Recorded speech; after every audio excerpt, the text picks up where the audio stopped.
Imagine being locked into a contract for a job months before you start, but not finding out how much you'll be paid until just weeks before your first day. Yeah, that's the situation most South Carolina teachers find themselves in every summer. Our State House reporter Mary Green explains why some say this system needs to change. State law requires teachers returning to their school districts sign their contracts for the next school year by May 10th annually. But teachers often remain in the dark on how much they'll be paid and even where and what they'll be teaching for weeks or even months after that. It's baffling. It's frustrating. That's a teacher in Richland School District 2 who didn't find out how much she'd be paid until a few days ago, less than 3 weeks before her first day back. The district says the state budget being finalized in early July pushed their budgeting back as well, including determining teachers' salary schedules. Meanwhile, they're still locked into contracts. I really thought on it when I went to sign that contract, what I wanted to do, and I did do one more year, but who knows? The penalties can be steep for breaking contract, even if it's for reasons ranging from finding a higher paying job to caring for a sick family member. The district can go after their contract and their teaching certificate and get them banned from teaching in South Carolina for up to a year. Educator advocacy groups want lawmakers to reform South Carolina's teacher contract process. Patrick Kelly of the Palmetto State Teachers Association says it starts with passing a bill that, among other provisions, would allow teachers to get out of their contracts penalty-free for 10 days after the salary schedule is posted each summer. If we're serious about reversing the educator shortage in South Carolina, we have to get serious about changing the way these employment contracts work. Sherry East with the South Carolina Education Association says they'd also like to see language in contracts that says where and what subjects and grades they'll be teaching, which is currently left out. We do it for the kids, but at some point there needs to be some respect and professionalism with our contract around our jobs. And Kelly believes districts should be figuring out how to create working conditions so that no teachers want to leave, even if they have greater contract flexibility. One of Georgia's most watched criminal trials now has a new judge. What this means for rapper Young Thug and the YSL trial as a whole. After a short break. Riley? And we still are keeping an eye on a severe thunderstorm warning in effect for portions of Edgefield and Aiken County. That stays in effect until 5:15. Update there in the rest of the week's forecast just after the break. Time and Temp, brought to you by your First Alert weather team. Introducing the first. Riley, a new judge has been assigned to the internationally watched YSL criminal trial in Fulton County. Now, this comes just a day after the previous judge was ordered to recuse himself. Shakura Ingram now takes over the trial that is rapidly approaching the state's longest in history. Madeline Montgomery has the latest on how the prosecution and defense are reacting to this change. How did you get that information supposedly from my chambers? A trial that's seen plenty of twists. Mr. Steele, I am going to hold you still hold you in summary criminal contempt. Takes another turn when the man holding the gavel, Judge Ural Glanville, is ordered to recuse himself from the YSL trial by Fulton County Superior Court Judge Rachel Krause. A trial attorney not connected to the case weighs in. This was a significant event. It is not common for judges to recuse themselves, even less common for another judge to force them to recuse themselves. It comes after the defense team filed a motion to have the judge removed, pointing to a meeting Judge Glanville had with the prosecution and a key witness without the defense present. Judge Krause ruled the recusal was necessary to preserve public confidence in the judicial system. Defense attorneys involved in the case have been pushing for this moment. It's safe to say we're all very pleased with the ruling today. Defense attorney Brian Steele, who's been held in contempt by Judge Glanville, gave us a statement saying, in part, "We look forward to proceeding with a trial judge who will fairly and faithfully follow the law."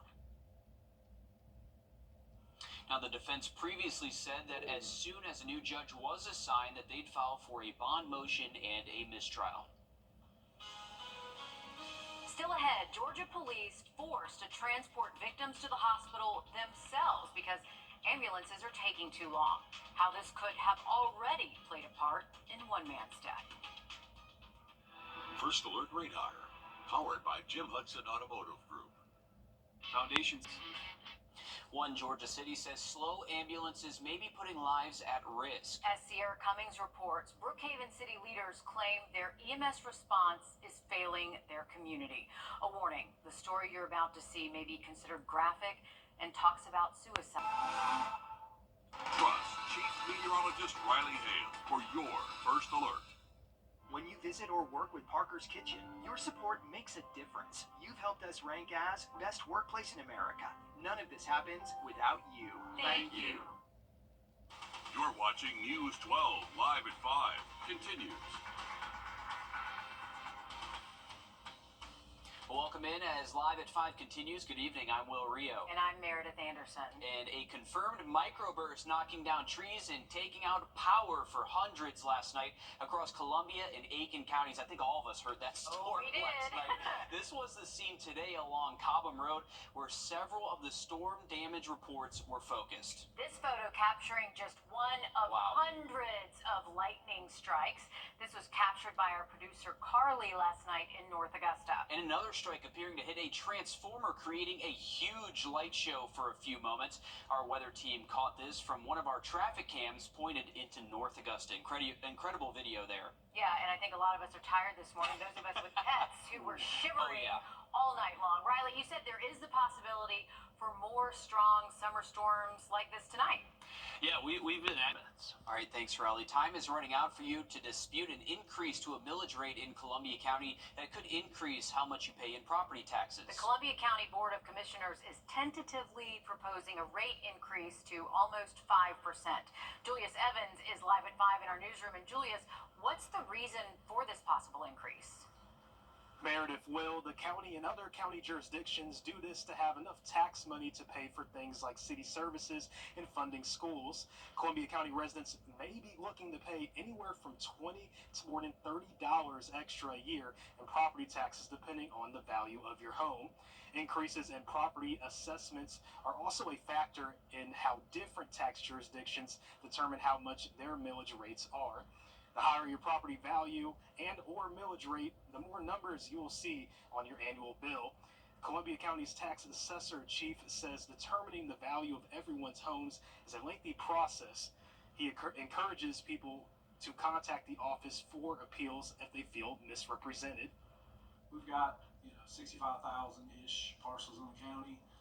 I have a staff of field appraisers that are in the field basically all year, but we don't get to get inside every house every year. We don't get to talk to people every year. We don't walk all the acreage every year. So there's always things out there that we're not aware of. The county is holding a public meeting at 6 for people who have questions and concerns on the rate proposal. And also the deadline to submit an appeal for property assessment is July 25th. On News 12 at 6 o'clock, hear from someone who lives in Columbia County about their experience with their home assessment and more on how you can spare yourself some extra cash on your tax bill. All right, thanks for staying on top of this for us, Julius. I know a lot of people want to get in under that deadline. Oh, yeah. Good to save some money, too. Yeah, again, tonight's meeting for you to voice your thoughts on this millage rate, that will be at the Evans Government Center Auditorium. That's on Ronald Reagan Drive, and it starts in, just a few minutes at 5:45. If you miss this one tonight, do not worry. There will be 2 more meetings. The next one is at the same location coming up July 23rd at 8:30 a.m. Then there will be another one August 6th at 6 o'clock, also at the Government Center.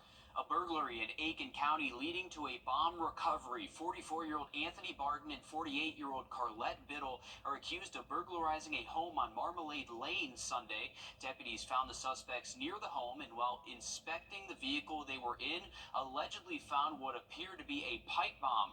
SLED had to be called to the scene to assess the bomb for possible detonation. Both are charged with possession of a bomb for damage or injury as well as charges related to the alleged burglary. SEC Media Days are raging on out in Dallas, Texas. Kirby Smart's Georgia Bulldogs took center stage. It'll be fun to watch this year. It sure is. Peach Jam, meanwhile, continues in North Augusta this evening. And while yesterday we saw stars of Matt Barnes and Trevor Ariza. See, I'm terrible with I got you. Okay, I know Carmelo Anthony. That's what I'm here for. A star of West Side continues to play tonight. for Kenny the Jet Smith's Academy team. We're going to get out of this, and I probably said that wrong too, but Alyssa Lyons has some insight for us here. Alyssa. We're getting closer to when the pool shrink and the tournament really starts to heat up. Perfect timing for the CSRA's Dontel Jackson and the Jet Academy team to do the same. With Jet Academy having a bye yesterday, they get back to business again tonight against Arizona Unity. They last played Sunday against the Florida Rebels, where Jackson stuck up 8 points in the team's 65-60 loss. He was able to reduce foul numbers from Saturday, splitting it down to 2 and grabbing 2 boards. They have a chance to move up in Pool B with a win against Arizona. Arizona has only had 1 game so far here at Peach Jam. That was against Indy Heat on Sunday, which was a 1-point win. Tip-off for Jet Academy gets underway at 7:30 on Court 5. In North Augusta, Alyssa Lyons on your side. A new bus is coming to Bayville Elementary, but it won't be transporting students. Just ahead, how it'll help boost literacy rates. Riley? And we've been keeping an eye on a few thunderstorms again this afternoon. We do have that continued chance up until midnight, but much higher rain chances as we close out the week. While that full forecast next. Time and Temp, brought to you by your First Alert weather team. I'm Attorney George. Thanks, Riley. The principal of Bayville Elementary noticed a problem with literacy rates. She saw the school's test scores, and she says she knew she had to do something to help. Kennedy Payne shows us how she plans to improve the literacy rates at Bayville and also spark kids' imaginations. This bus will soon have a new look and will give kids a free ride to go anywhere in their imagination. Shonda Taylor is the principal of Bayville Elementary School, and she came up with the idea of Book Bus at the Bay. We are working every hour that we possibly can to get donations, to get this bus ready for the community to come out and enjoy a reading space. According to Taylor, only 34% of students at Bayville Elementary in 3rd through 5th grade scored proficient or above in English and language arts. I wanted to do something innovative and exciting, but still address our school improvement goals. The bus will be filled with books of all languages. We serve a diverse population so that no matter what your language is, we may be able to get you to engage with your children. Taylor says the bus is open to kids at the school, but she encourages them to bring along their younger siblings. To attack the literacy at a younger age, an awareness of literacy and engagement with literacy, and at some point that becomes the impact to test scores. Taylor says the bus will also help improve community engagement and provide free library services to those who may not have easy access to them. Knowing that I have a team of such great educators, and knowing that if you think it can happen. In Augusta, Kennedy Payne on your side. Some good advice there. Taylor says for now the bus will be in the Bayville Elementary School parking lot and will be open for the community 1 evening a week and 1 weekend a month. She says that she's always looking for donations and volunteers so that the community can enjoy the bus more frequently.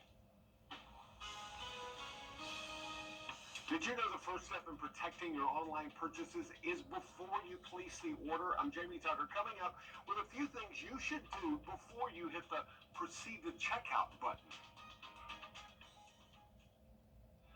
First Alert Radar, powered by Jim Hudson Automotive Group. We all know Medicare's confusing, but if you're a veteran, it can be even more complex.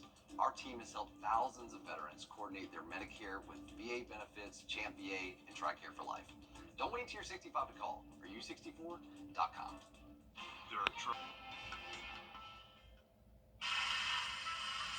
Brett, what are you doing? Eliminating some stuff?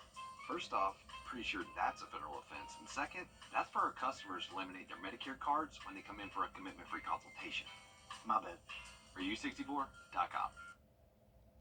Amazon Prime Day kicks off today and runs through tomorrow, which means countless packages are set to be delivered in the coming days. I'm sure I'll come home to some, but our porch pirates are also taking advantage of these sales as well. Our consumer tech reporter Jamie Tucker has more on how to keep your mail from ending up in the wrong hands.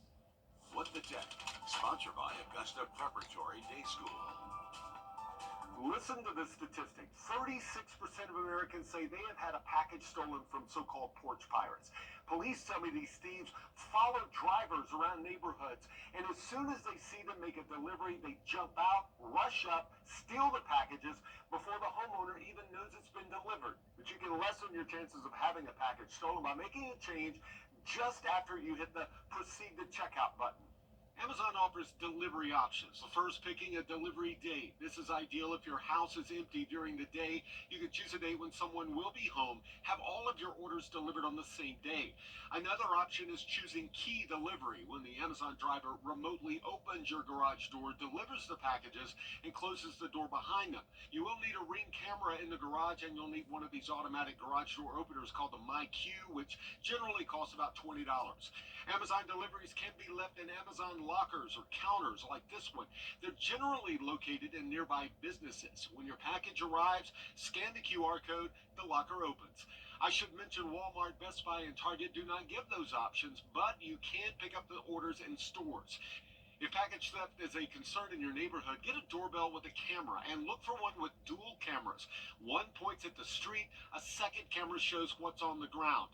Of course, the most important thing, get that package off the doorstep as quickly as possible. And if you do suspect a package has been stolen, contact police and contact Amazon. That's What the Tech. I'm Jamie Tucker. Recovery groups vying for dollars to help their communities. Georgia receiving a settlement from drug manufacturers, the money to be spent on combating the opioid addiction crisis. Our Georgia State House reporter Abby Kasoris uncovers how hundreds of millions of dollars could be spent. Georgia received more than $600 million opioid settlement dollars. 3/4 of that money will go to organizations who apply to the Opioid Abatement Trust. Those organizations submitting their proposals to the Department of Behavioral Health and Developmental Disabilities. They're now waiting. 7 years ago, I finally broke the chains of trauma and addiction. Danielle Bonanno says as a transgender woman, she struggled to find acceptance during recovery. She created Inclusive Recovery, a nonprofit helping more than 2,000 people in 10 counties. To see people who came in hopeless show up day after day now full of hope, and I think that's really I know that's my why. Opioid overdose deaths in Georgia increased more than 300% since 2010. The LGBTQ community 2 times more likely to abuse substances. Bonanno says their program is volunteer, operating 3 days a week. She applied for $500,000 to purchase an office, expand services, and employ peer support leaders full-time. So the LGBTQ plus community is largely underserved and under-recognized and overlooked.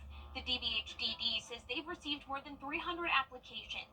Commissioner Kevin Tanner says awareness is key. You know, with all the negative things that came with the COVID pandemic, one of the things that's positive has been a reduction of stigma around asking for help when someone has a mental illness or depression or substance abuse addiction. They're hoping to announce their first round of funding in the fall. The Trust regional offices are reviewing the applications, and they say they'll let the applicants know further along in the process. In Atlanta, I'm Abby Kasoris. Another radar update for you. We are looking at a strong thunderstorm in Bamberg County, all the way from Bamberg all the way through Earhart, 50 to 50 mile per hour wind gusts, and a lot of cloud ground lightning. Another quick look at radar in that 7 to 8 coming up. When the unexpected happens, you can call nights, weekends, 24/7. Let them take care of everything while you get better. Welcome back. A quick look at our radar network. Still showing a good bit of thunderstorm activity across the region. Got a couple of different boundaries that are going to be converging over the CS area over the next several hours. So evening plans could get wet for you. Definitely would have the umbrella close by. And make sure you have a way to receive alerts too. Some of these storms happen on the stronger side.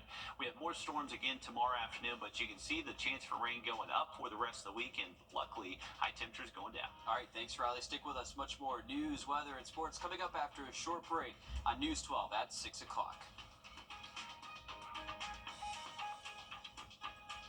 Introducing the First Alert Radar Network. With up to 10 times the resolution of other local radars and technology that can pinpoint right down to your street. First just got faster. Cracks in your brake.